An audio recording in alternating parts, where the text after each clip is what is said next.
Boss. Yes, ఇతనే మోహన్. నీకు చెప్పానే. ఓ మోహన్. Yes sir. నీకు ఉద్యోగం కావాలి. Yes sir. జీతం ఎంత కావాలి? మీ ఇష్టం సార్.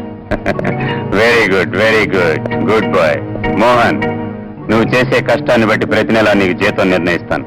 నేను నీ బాస్ను కాదు, మన ఇద్దరం friends. Understand? Okay sir.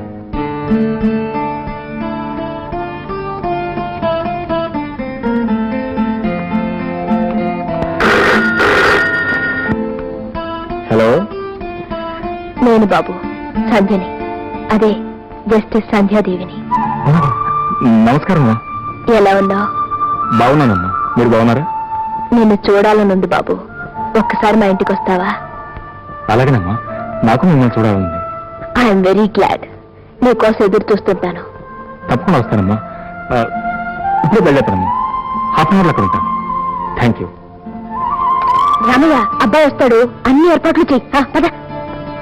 Ramayya, అమ్మా, స్వీట్ రెడీగా చేసి ఉంచు. పద.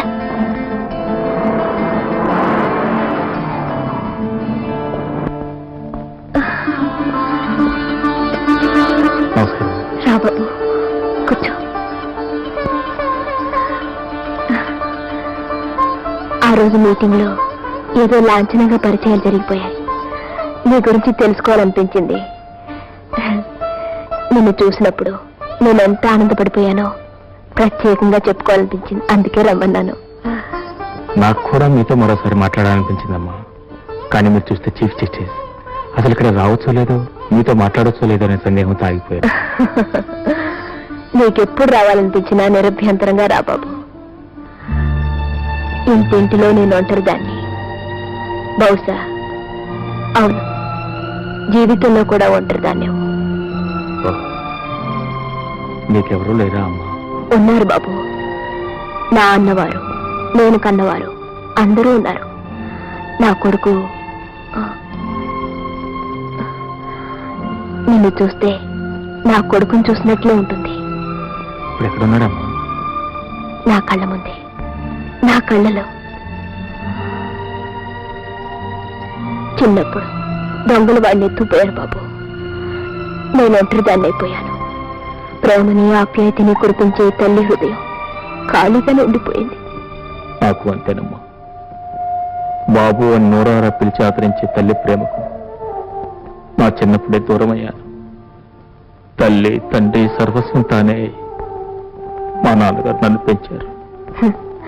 మనిద్దరం ఆప్యాయతను నష్టపోయిన ఏకాకులు అన్నమాట. తీరుకున్నప్పుడల్లా ఈ అమ్మింటికి వచ్చిపోతుండగలవా? తప్పకుండానమ్మా. నీ నాన్నగారు వద్దంటే? వద్దన్నా నాకు ఇష్టమైన పని మా అన్న. మా అమ్మ పిడివాదమై నాకు వచ్చిందని మా నాన్నగారు అప్పుడప్పుడు అంటూ ఉంటారు. రా బాబు, భోంచేద్దు కానీ. లేదమ్మా, మా నాన్నగారు నా కోసం ఎదురు చూస్తూ ఉంటారు. ఈ అమ్మ కోరిక కాదని లేకపోయానని చెప్పు బాబు, ఆయన అర్థం చేసుకుంటారు. రామయ్య, భోజనం వడ్డించు. పద బాబు, వడ్డించమంటారా? అబ్బాయి వచ్చిన తర్వాత భోజనం చేస్తాను, నువ్వు భోజనం చేసి పడుకో. అలాగే బాబు. డాడీ, అరే మీరు ఇంకా భోజనం చేయలేదా? ఏమిటో కొత్తగా అడుగుతున్నావు? నువ్వు లేకుండా ఎప్పుడైనా భోజనం చేశానా? సరే డాడీ, కానీ మీరు లేకుండా నేను భోజనం చేయాల్సి వచ్చింది. ఏమిటి విశేషం? ఎక్కడికి వెళ్ళావు? జస్టిస్ సంజయ్ దేవ్ గారి ఇంటికి వెళ్ళాను. అక్కడికి ఎందుకు వెళ్ళావు? నన్ను ఒకసారి రమ్మని ఆవిడే టెలిఫోన్ చేసింది. అఫ్కోర్స్ నాకు వెళ్ళాలనుందనుకో, వెళ్ళాను. తేడా వెళ్ళిన తర్వాత భోజనం చేస్తే కానీ వల్ల కాదని పట్టుపట్టింది. డాడీ, ఆవిడ పెద్ద ఆఫీసర్ కదా, ఆవిడే స్వయంగా నా పక్కన కూర్చొని నాకు కొట్టిస్తూ ఉంటే ఏదో తెలియని ఆనందంలో ఉక్కిరి బిక్కిరైపోయాను. ఆహా, తండ్రిని కూడా మర్చిపోయి సంతోషంగా భోజనం చేసి ఇచ్చావన్నమాట. సారీ అని చెప్పాను కదా డాడీ, వడ్డిస్తానండి. నీ కడుపు నిండిందిగా, నాకేం అక్కర్లేదు. సరిగ్గా ఆవిడ ఎలాగన్నా డాడీ, నువ్వు తింటే నా కడుపు నిండిపోయినట్టుంది బాబు.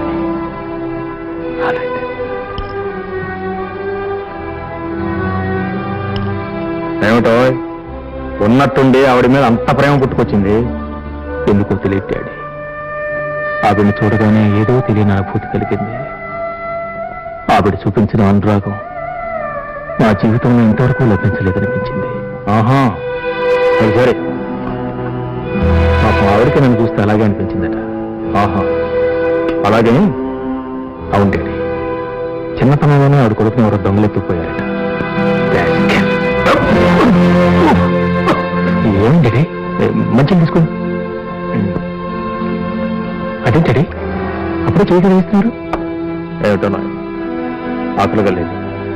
కొన్ని పాలన తీసుకోండి డాడీ, ఇలాగా నేను బట్టలు మార్చుకొస్తాను. ఓకే, వాళ్ళ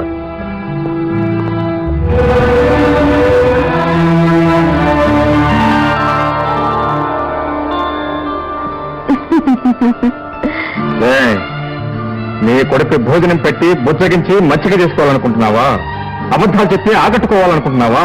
చేస్తావు, నువ్వేమైనా చేస్తావు, దేనికైనా తెగిస్తావు.